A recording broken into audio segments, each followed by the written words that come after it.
I need you, guys and gals. So I wanted to be able to create something, a platform in which to be able to spread knowledge, health, and well-being to everyone around me. And in doing so, we've created this amazing community of patients and clients and friends and everyone wanting to learn more and more about what I've been doing. And now that the podcast has been taken off and people have been following me a little bit more on social media, there's a common question. Where did I learn all this stuff?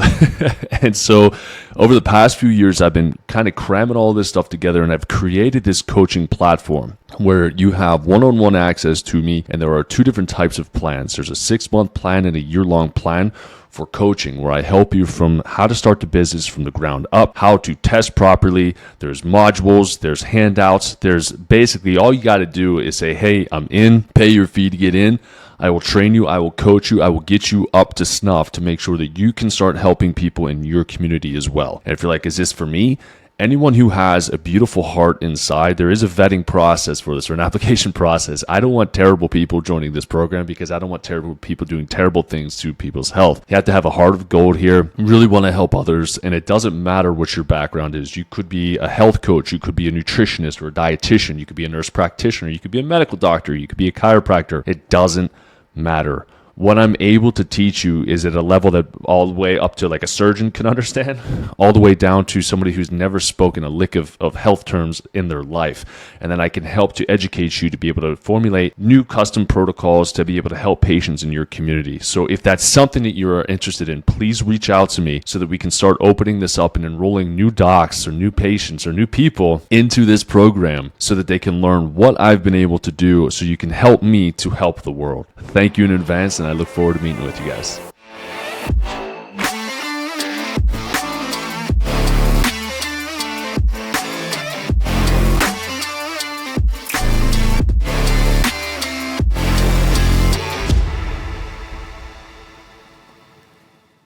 All right, everybody. Welcome to the Doc Jog Show. I'm excited to talk about this topic today. And actually, with this excitement, I am also not excited to have to talk about this topic because what we have seen in the last, I would say, couple years, 2-3 years or so, we've seen a rise in cardiovascular events, cardiovascular disease, myocardial, you name it. And what's happening, yes, we talked about the rise and increase in cancer, but when we're talking about cardiovascular health, if we have poor cardiovascular health and we have poor cholesterol and we have poor cardiovascular markers, we'll get into a lot of them here too, that's going to lead you down the path of cancer. So what we're doing is we're going downstream here. We've got cancer over here. We've got this disease state that takes place in between. We call it metabolic syndrome that you could develop too, kind of a mixture of some things. And then we have the inflammation piece that's going to play into the cardiovascular disease, which is going to play into cancer. So why is this important? People fear the unknown. Just like in cancer, everyone knows somebody who died of cancer. Everyone knows somebody who's died of a heart attack. And what they've been trying to do is they've been trying to condition us, where it's like your dad had a heart issue. Your dad's dad had a heart issue. Then he had a heart issue. And so now we're developing this whole familial relation where genetically or it's hereditary. The cardiovascular disease is hereditary. And in fact, it is not. There are some genetic components to it, which we'll talk about. But for the most part, just like in cancer, the genes are going to actually portray or have like this little teeny tiny impact on your heart health. Okay, so when we understand, we take the genetics out of it, we take the hereditary line out of it, right? We start to then again empower us back to understand, number one, what is cholesterol? Number two, what is its purpose? And then now that we understand those things, is cholesterol actually a bad thing the way that we have been conditioned to believe? And so this is going to be a very empowering podcast. And the reason I'm doing it is because I've had more people in the last few months coming to me for cardiovascular issues, whether it's high blood pressure or high cholesterol or high triglycerides, or they're worried about having a heart attack or they're worried about having a stroke. And I have had to do this where I have to de-educate and then re-educate, right? Where the doctors will scare the bejesus out of you and like, oh, cool, you're going to have a heart attack. Nobody wants to have a heart attack. So they say, all you need to do is take this statin, right? And when you take a statin, it's going to be a cholesterol lowering medication. And the thing that's happening is and I don't understand this. It's well known, it's well documented, it's well researched at this point. But when you have a statin, you need to take CoQ10, about 300 milligrams of that a day. Okay. If you don't, you're going to give yourself a heart attack. Right. So the doctors, they aren't telling us these things. And so we're understanding, hey, our doctors really don't have our best interest in mind.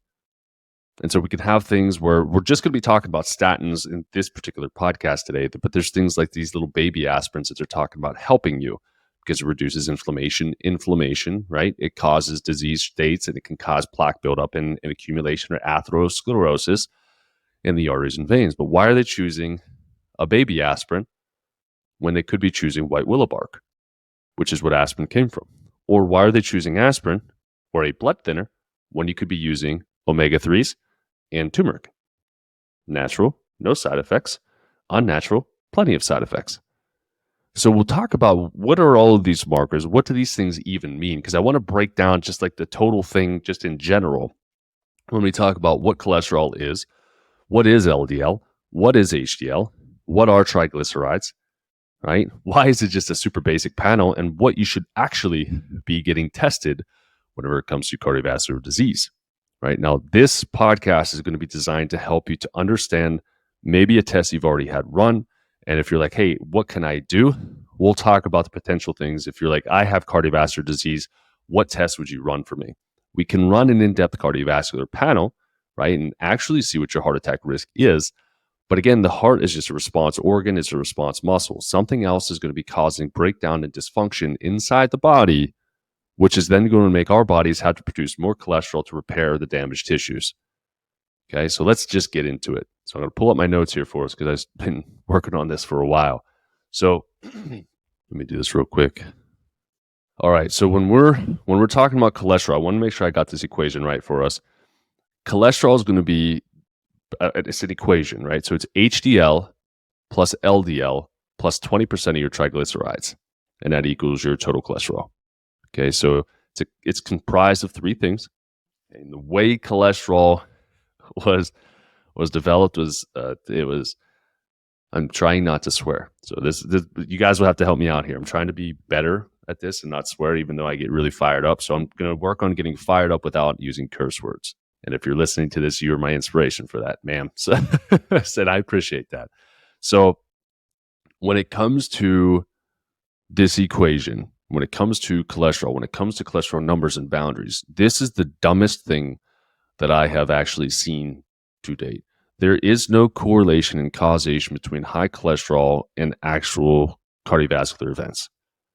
Okay, it doesn't correlate. It doesn't have causal relationship. You can have some connecting pieces to it, but it's not going to be direct. Okay, now I'm going to be direct to some other things, but it's not going to be direct prediction factor for us. Okay. And when we have these numbers, like where did they come from? Well, we had, a certain president who had a stroke.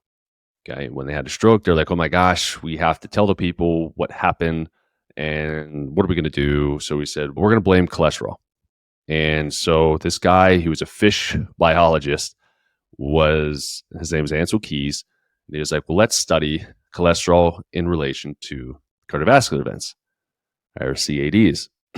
And so he did a bunch of research, was looking at different countries, and he was like, let's cherry pick the countries with high cholesterol, okay, and high rate of cardiovascular events. And so he cherry picked the ones that he wanted, okay, put it all together, presented it, and said, high cholesterol is the cause of heart disease, heart attacks, stroke, etc. Okay? Bull crap. It's not true. Okay? And so we the people were like, oh, okay. So if that's going to do that, well, maybe we should start having this ban on fat. And this is where the low fat movement started to take place, which is such a dumb movement. And we'll talk about the difference between unsaturated, saturated fats, what they mean, what they tell us, and what actually is the truth when it comes to this. Because you have to, when it comes to cardiovascular disease, you have to understand with big pharma, you've got cancer and you've got cardiovascular disease. These guys are going to pay for the research to 1,000% be skewed towards them. Just like the tobacco industry tried doing and trying to say for the longest time, it wasn't causing any type of events. They're going to bribe. They're going to get people to run these studies, create them to be peer reviewed, which you could easily get tipped off and paid off for these things to try to paint this beautiful picture. All right. So I'm going to dispel some of that and connect some of the links and say, hey, it says that it doesn't. However, it does cause this, which causes this, which then causes this. Okay, so there's these loopholes in research where we say, well, if we can say it doesn't directly do this, it ends the conversation. It's not true. Anything you put in your body that causes inflammation is going to cause cancer, right? Because inflammation over time accumulates, alters the body. Body has to adapt. Body adapts into forming cancer, right? So we'll put the pieces together a little bit more in depth than that simple statement. But I wanted you to understand HDL plus LDL plus 20% of your cholesterol, but 20% of your triglycerides is going to equal your total cholesterol. Okay. So pretty dumb measurement too. And a fish biologist, quote unquote, figured it out. So we have different things that we are told. All right. We're told, hey, if you have high cholesterol, these are the things that you should do and you should avoid. Or why is cholesterol high? We'll talk about genetic. Okay. We'll say genetics is going to be a big piece of it. They'll say eating fatty foods. They'll say not exercising, being overweight, smoking, and drinking, which isn't necessarily not true, but there's a lot of layers behind that, okay? So we're told whenever it comes to these markers, right? We're told that when it comes to, let me see here real quick. When it comes to these markers, we're talking about LDL, we're talking about HDL. I want to go back real quick. I want to be able to educate you on what each one of them means. So when we have HDL, so high density lipoproteins, right? So HDL is going to be basically a fat molecule, and it's going to be kind of like the garbage truck or the picker-upper for the body, right? You're supposed to have normal levels of that. And what happens is if there's damage, inflammation, or anything that has occurred within the body, LDL is going to go and tag it. Okay, and then HDL comes, picks it up, and transports to the liver to get it out of the body. That's just the normal exchange of things. Right. And so when we talk about high cholesterol and we talk about high LDL, that means there's a lot of damage, there's a lot of inflammation, there's a lot of production of LDL that's being produced in the liver, right? Where most doctors don't tell you that it's a liver issue, right? 80% of your cholesterol is going to be manufactured in the liver. And if we think about what is that for, right? Let's see if I could pause this. I can't. I'm going to be right back because my iPad has some more stuff on it. All right. So when we talk about the difference in your quote unquote bad cholesterol, what all that LDL does, right? So LDL is going to carry fat around the bloodstream to every single tissue, right? It's also going to ferry fats into the cells. So it's going to help fat to get inside of the cells. We have this phospholipid bilayer, this fat bilayer around our cells, and every one of them has it. That's also a precursor to sex hormones. And then we could also store fats that are used to be able to repair. So when we think about LDL, right, if LDL goes high, your question shouldn't necessarily be, how do I get it lower? But the question should be, how can I understand why it went high to begin with? So what if we have issues with cell damage, right? What if we have mold toxicity that just completely ripped our cells apart? And our body's like, well, crap, I need to produce more cholesterol because our cells need rescued, okay? Or what if I have low testosterone? And I'm like, well, if I have low testosterone, I may have low building blocks, so I may need more cholesterol to build more testosterone. Right? It could be for women, it could be you have low progesterone, right? Or low estrogens. And if that's the case, then your body's going to respond by producing LDL cholesterol to be able to create more of these, right? Everything is in a state of checks and balances within the body. It doesn't just go up because it felt like it, right? It's not just bad luck. It's not just one day you wake up and your cholesterol's through the roof. That's not how it works. Right? So it takes time to accumulate this, and your body chose to produce more cholesterol for a reason. Okay. So could it be an inflammatory diet? Yeah, absolutely. It's going to cause inflammation. Inflammation is going to cause you to have more damage within the body, and more damage, you're going to require more cholesterol. What if I cut my finger? More cholesterol. What if I had shoulder surgery? More cholesterol. What if I had brain surgery? More cholesterol.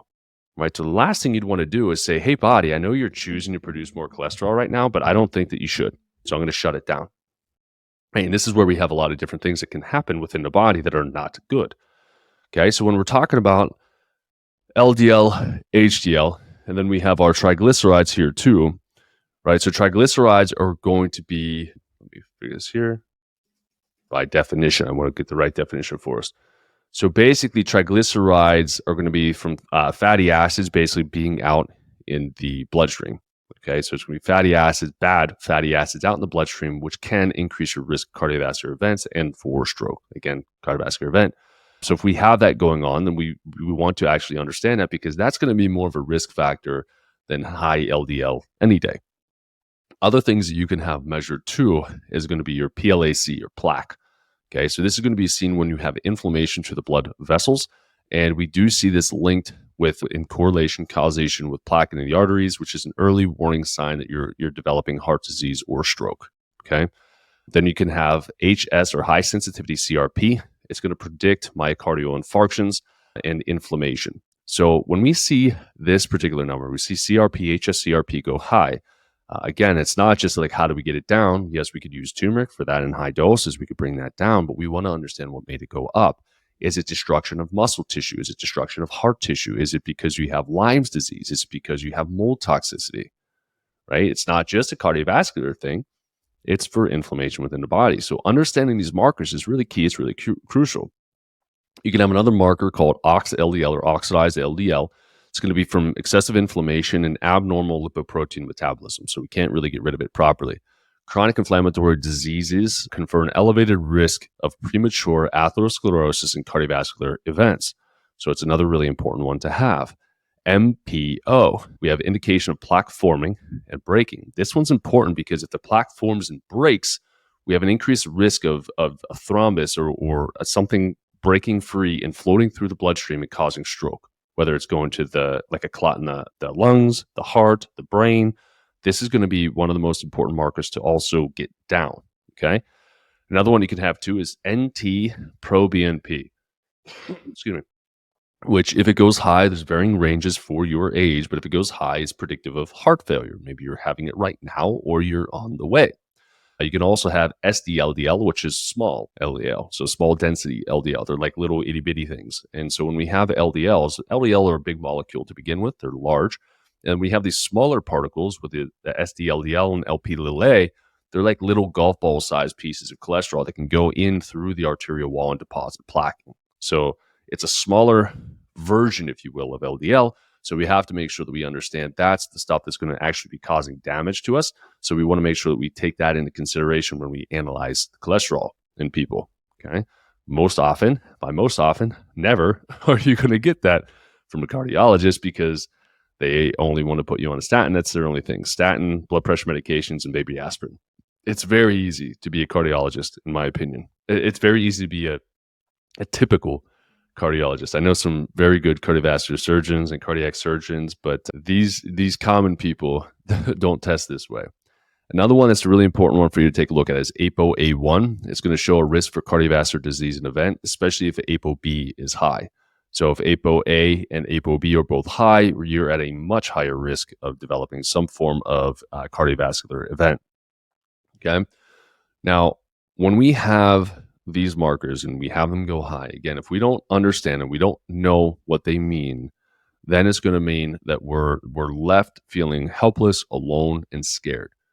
So we talked about these markers, what they mean, and the first thought that a medical doctor or a cardiovascular doc would say, a cardiologist would say, is, how can I get those levels down? How can I make you look pretty on paper? And my question is, I don't really care if you look pretty on paper. If we don't fix the cause of the problem, you're going to look pretty on paper with a medical intervention, and you're going to be sacrificing all other areas of the body. And this is where things get really dangerous when it comes to cholesterol and statins. Okay, there's a ton of things that are caused from statin usage. Now, this is another one too, where they'll try to battle back and forth, and you'll find some of these independent studies that will come out and say statins lead to brain degeneration, leads to Alzheimer's, leads to neurodegeneration. And then you have others that say, no, it doesn't. It decreases your risk by 15%. It's so much better, because their thought is that it reduces inflammation within the body. And then you look at who funded the studies, and you'll see 50,000 people all in bed with the pharmaceutical companies. So what we're going to do is we're going to play a game where we understand research and we start to apply research that we are learning. All right. So when we understand that we have, let's just go into diet here. So when we go into diet, we talk about saturated versus unsaturated fats. So what they want us to do is eat the unsaturated fats. Okay, so what are the unsaturated fats? Canola oil or rapeseed oil, safflower oil, corn oil, olive oil is good, sesame oil, which can be good, peanut oil, and soft tub margarine. That's your that's your cardiologist's suggestion for healthy fats.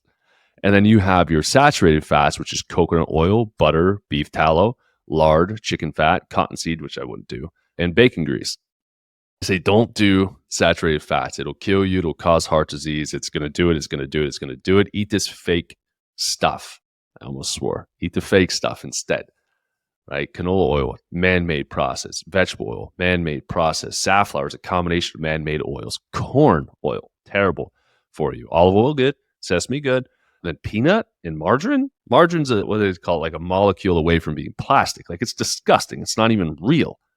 And that's what they're telling us to eat, right? Because they're saying it causes a decrease in LDL and some of these other markers. It's not true. Bullcrap. Okay. Now, what the real research will show is that saturated fats, there are actually no correlation or causation at all. There's no association at all of risk of myocardial infarction or cardiovascular disease. And in fact, with consumption of saturated fats. And in fact, they found that there's a lower total mortality rate and lower risk of stroke from consuming these foods. Not only that, but it helps alleviate fatty liver disease, right? And it protects against alcohol and drug damage. Now, if we have inflammation to our liver because we're pounding down alcohol, right, automatically our cholesterol is going to go up because our liver's under attack. It's inflamed, so we have to heal it. And then if we could take saturated fats and eat them, and it protects against fatty liver, why would you not do it? Why are they pushing that so hard? Right? Because I know that they want to get us away from animal foods. They want us to go towards plant-based foods, which are super toxic for us. But the research, again, it's very skewed in that if you find these gems, these independent studies that are done, they may not look like these massive, huge studies, but they don't have the funding like these pharmaceutical companies are able to give for these crap, bogus studies, right? So saturated fats are actually going to be better for you, right? And it says the risk, right, is that it's going to increase your LDL. Well, sweet. What's LDL used for, right? Sex hormones, so testosterone can go up. It's going to be used for brain health. It's going to be used for cell health. Every single area of the body will have plenty of LDL to go around. Right? Why would you not want to help yourself out and heal yourself that way? Okay, so that's one piece just in general. The other piece of this too is remembering 80% of your cholesterol is going to be produced in your liver. So if we understand we have high cholesterol being produced, it's not just going to come in from the diet, right? If we're going to choose a diet, like what would you recommend? The Mediterranean diet, time and time again, keeps coming back as like one of the top diets for any type of metabolic syndrome, cardiovascular disease, type 2 diabetes, cancer. Mediterranean is good. It's easier to follow. Other ones you can do too. You could do a carnivore diet. I mean, you could. I'll just say you could do the carnivore diet. I would recommend doing some berries and antioxidants in there too. And I would recommend doing some plants in there as well. We know that there's anti-cancer properties, there's alkaline properties to these foods too, which can buffer some of the inflammation that could potentially be caused from excessive red meat consumption. But the main reason for me is fiber and then polyphenol content, right? So fiber is going to help to move the food through. And then when we have polyphenols are going to help feed the probiotics in the gut. And if we rob our body of those nutrients, then probiotics are going to come down. That's why I bring that up. Carnivore is not bad, but I would alter it and add some fruits and veggies in it, basically like a modified keto, like a carnivore keto kind of. Like I don't even know if it has its own classification. That's what I would do. That's what I would recommend if you're going to go there. Okay. Now I was also curious here too. We talk about diet a lot, so I went and I searched online and I found lowest rate of death from cardiovascular events in 2020.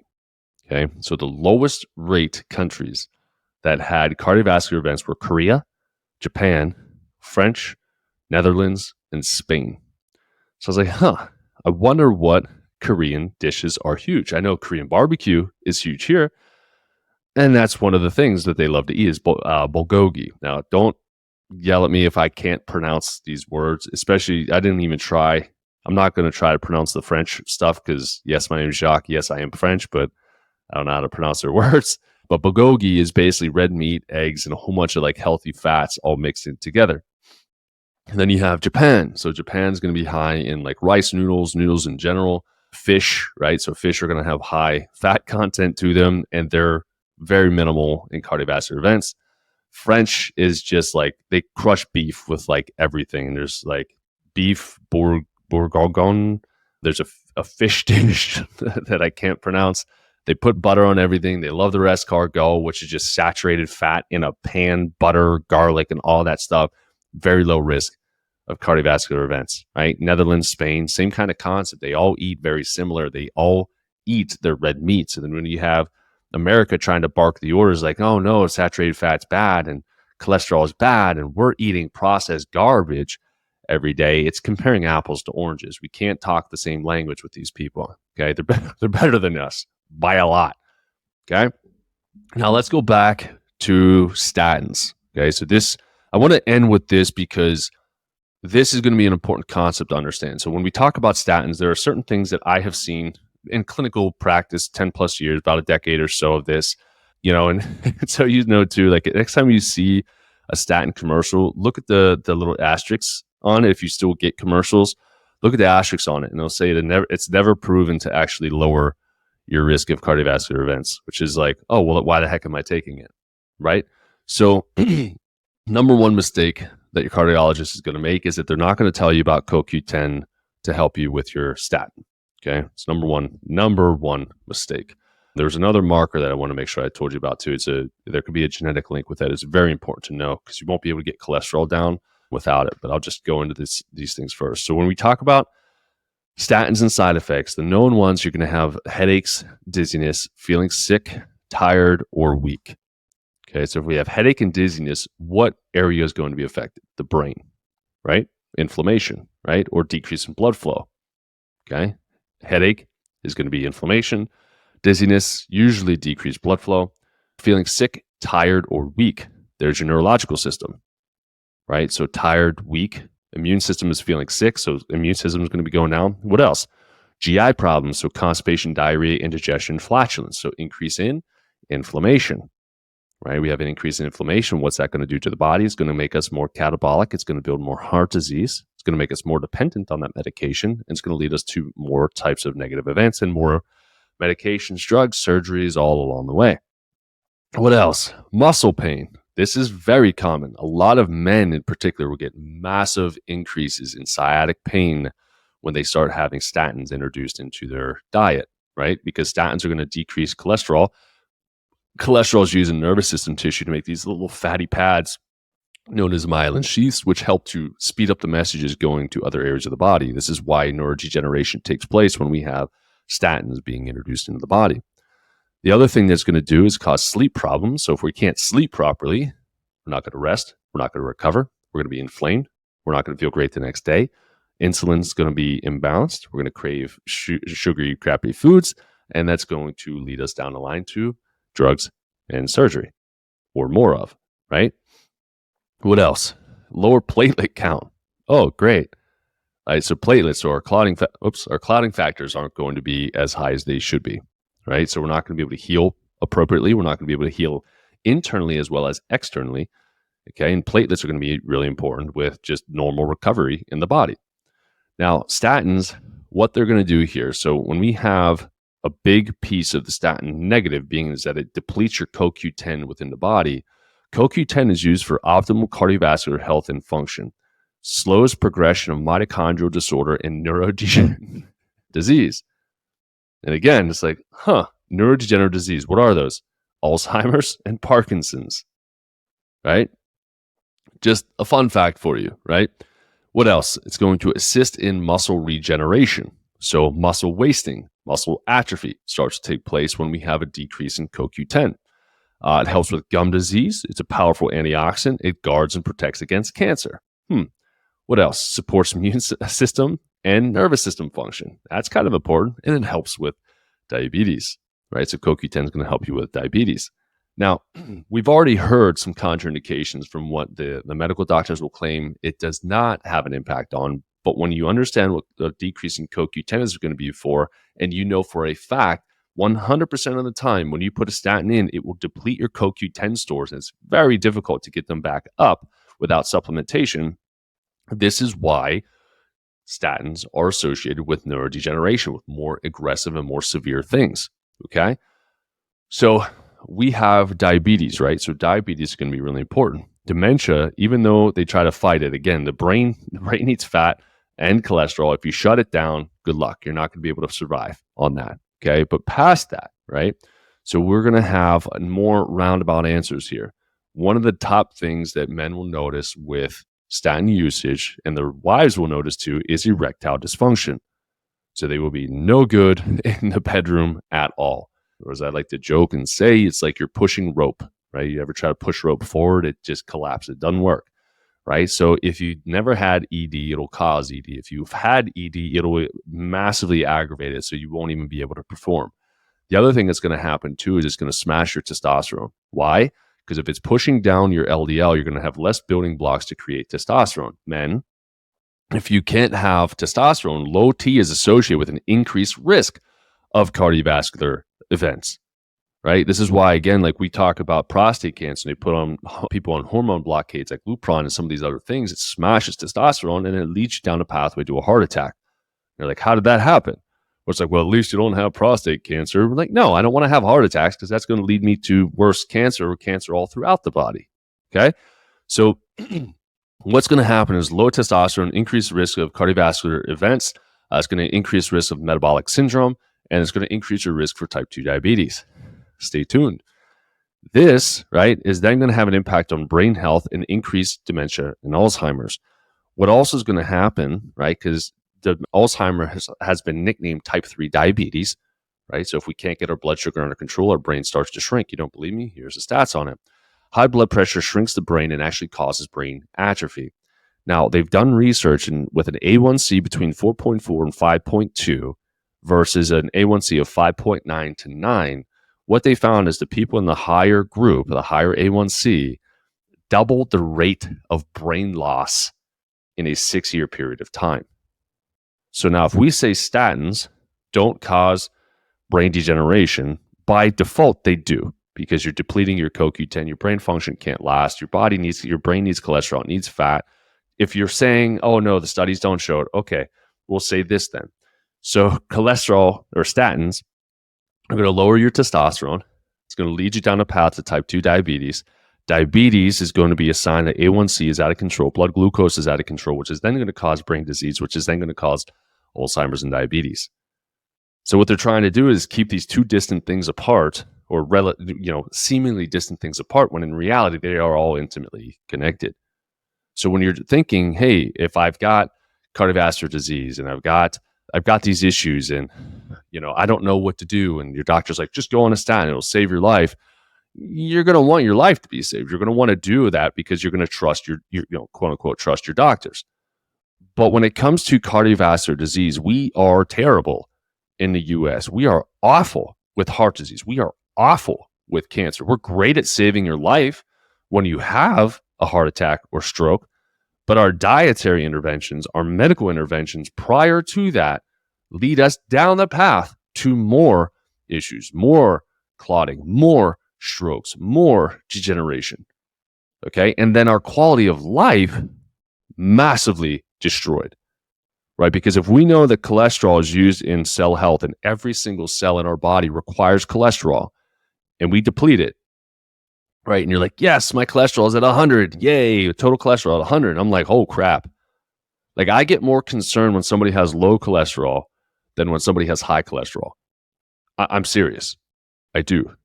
Because if you have low cholesterol, it's not like, hey, your body is super peachy and everything's great. I see low cholesterol. I'm like, oh, shoot. The hormones are going to be smoked. And my question is going to be, are you on a statin?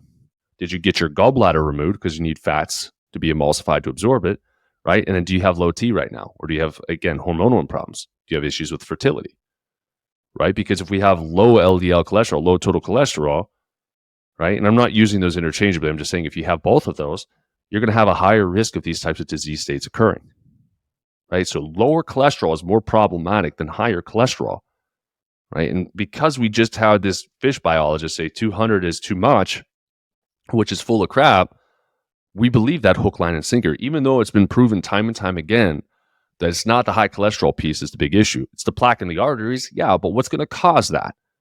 Right? And so this podcast right here, this is designed to teach you how to read your blood work. What does it mean? Not necessarily why does cholesterol go high, but what is cholesterol used for in the body?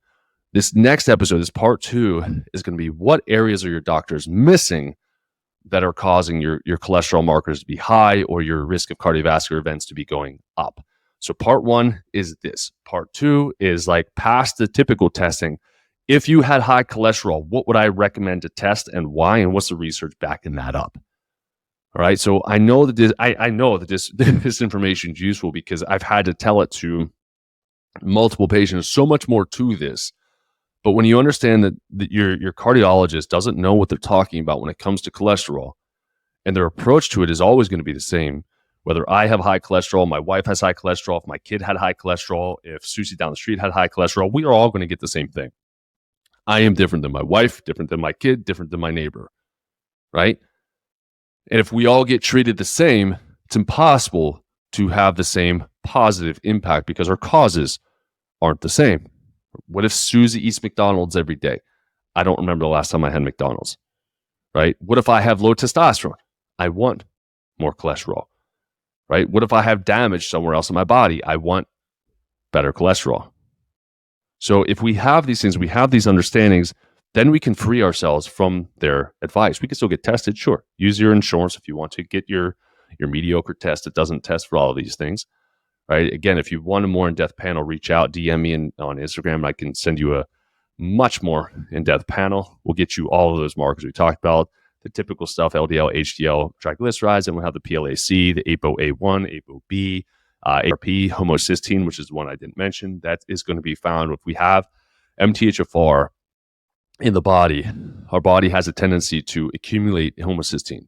Homocysteine is very dangerous. So if we have high cholesterol, high PLAC, and high other like oxidative markers, and we have high homocysteine, homocysteine acts like a shard of glass. It rolls around the arteries and cuts open the plaque and creates problems. Okay, it's a problem child. But also homocysteine is going to cut the arterial walls and veins, which is going to require more LDL to come and try to heal those areas at HDL as well. Okay, so that's one that would be on there. HSCRP, OXLDL, MPO, NT-proBNP, small density LDL, LP-LA. You'll get a full out in-depth cardiovascular panel. If all you care about is looking at what are your measurements of the heart, what did your doctor miss? This is the panel that I would have you do. But if you want to find the root cause, that's what the next panel, that's what the next podcast is going to be for. So thank you for tuning in for part 1. Part 2, try to make it a little bit shorter for you guys, but I think I did very successful in not swearing on this. So I am excited to get this podcast out there. So thank you all. Send all the love you want. Write, review, all of that stuff. And then if you've seen a rise and increase in cardiovascular disease and events, reach out to me on Instagram. If you're like, oh my gosh, I don't know what the heck's going on with my panel, shoot me your panel. Or we'll find a way to get a 15-minute call. Just book our link wherever it is on here, and I'll take a look at your panel there, and we can see what we can do to get you into a healthier body instead of treating it with a statin. So anyways, love y'all. Talk to you next time.